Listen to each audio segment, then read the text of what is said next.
In the interval, Miss Honey left the classroom and headed straight for the headmistress's study. She felt wildly excited. She had just met a small girl who possessed, or so it seemed to her, quite extraordinary qualities of brilliance.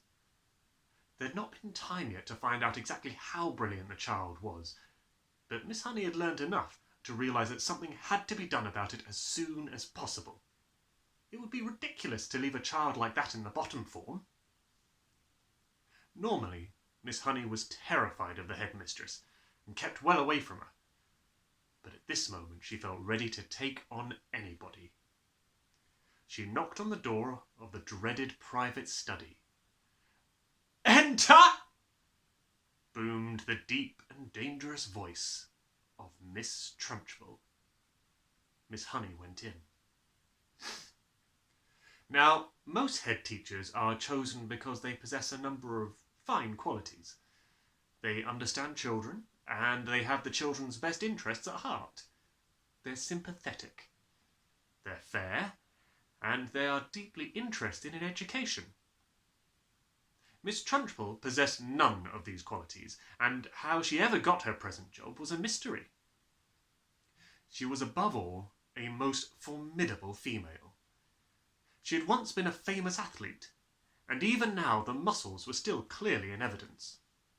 You could see them in the bull neck, in the big shoulders, in the thick arms, in the sinewy wrists, and in the powerful legs. Looking at her, you got the feeling that this was someone who could bend iron bars and tear telephone directories in half. Her face, I'm afraid, was neither a thing of beauty nor a joy forever. She had an obstinate chin, a cruel mouth, and small, arrogant eyes. And as for her clothes, they were, to say the least, extremely odd. She always had on a brown cotton smock, which was pinched in around the waist with a wide leather belt. The belt was fastened in front with an enormous silver buckle.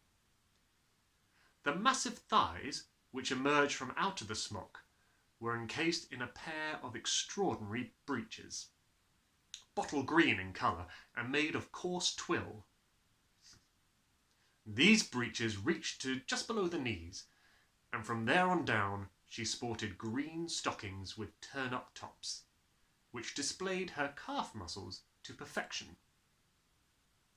On her feet she wore flat-heeled brown brogues with leather flaps. She looked, in short, more like a rather eccentric and bloodthirsty follower of the staghounds than the headmistress of a nice school for children.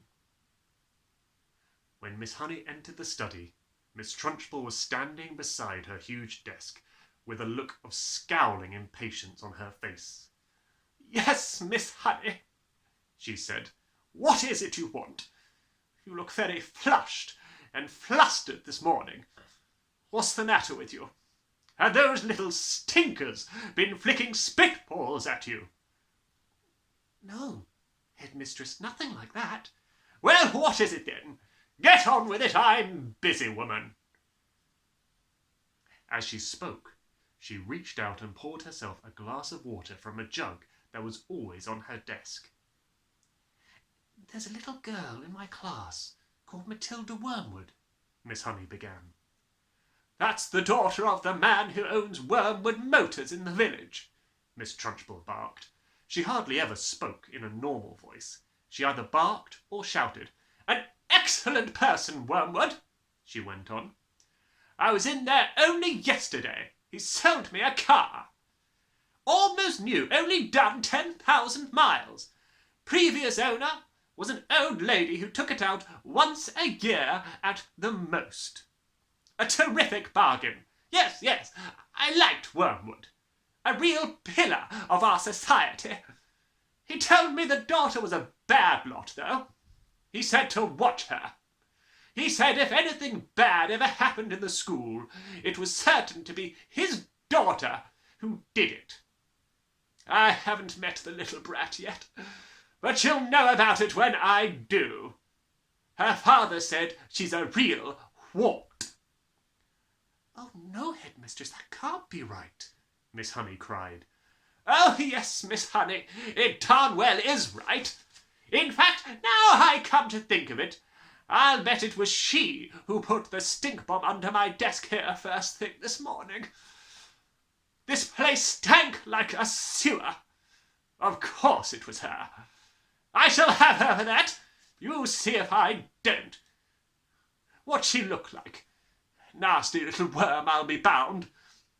I have discovered, Miss Honey, during my long career as a teacher, that a bad girl is far more dangerous than a bad boy. What's more, they're harder to squash. Squashing a bad girl is like trying to squash a blue bottle. You bang down on it and the darn thing isn't there. Nasty, dirty little things little girls are. Glad I never was one. Oh, but you must have been a little girl once, headmistress. Surely you were. Not for long, anyway, Miss Trunchbull barked, grinning. I became a woman very quickly. She's completely off her rocker, Miss Honey told herself. She's balmy as a bedbug. Miss Honey stood resolutely before the headmistress. For once, she was not going to be browbeaten. I must tell you, headmistress, she said, that you are completely mistaken about Matilda putting a stink bomb under your desk. I am never mistaken, Miss Honey. But, headmistress, the child only arrived in school this morning and came straight to the classroom. Don't argue with me, for heaven's sake, woman. This little brute Matilda, or whatever her name is, has stink-bombed my study. There's no doubt about it. Thank you for suggesting it. But I didn't suggest it, headmistress. Of course you did. Now what is it you want, Miss Honey? Why are you wasting my time? I came to talk to you about Matilda, headmistress. I have extraordinary things to report about the child. Now, may I please tell you what happened in class just now? I suppose she set fire to your skirt and scorched your knickers, Miss Trunchbull snorted. No, no, Miss Honey cried out. Matilda is a genius.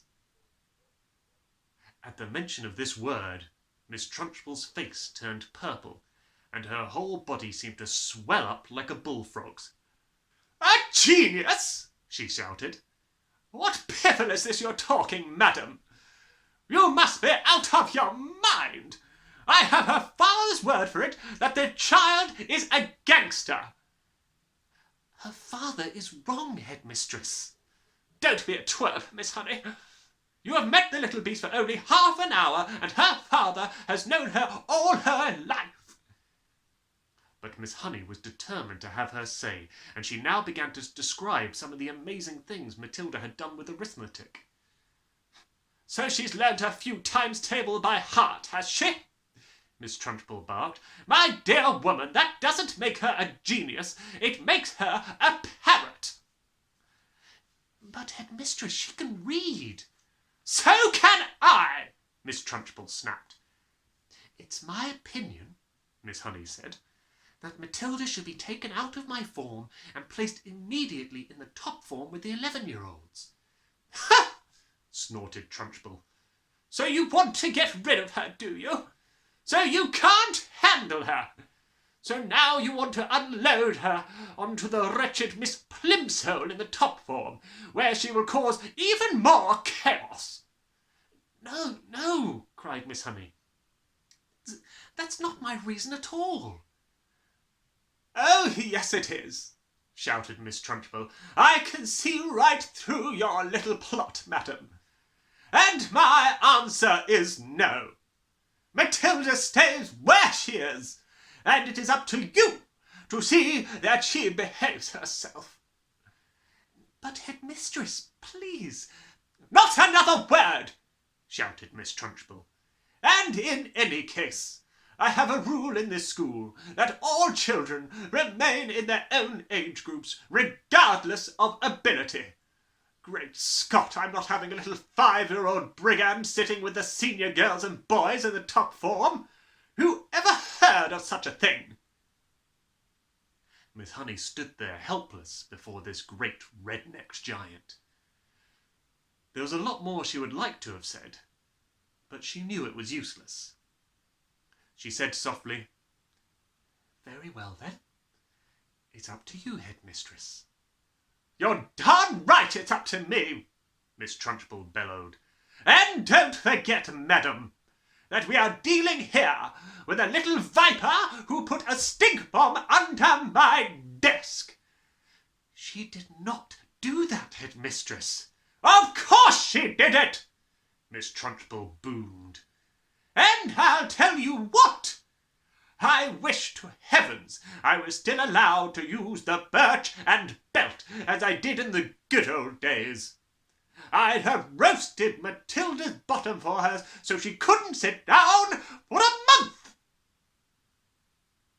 Miss Honey turned and walked out of the study, feeling depressed, but by no means defeated.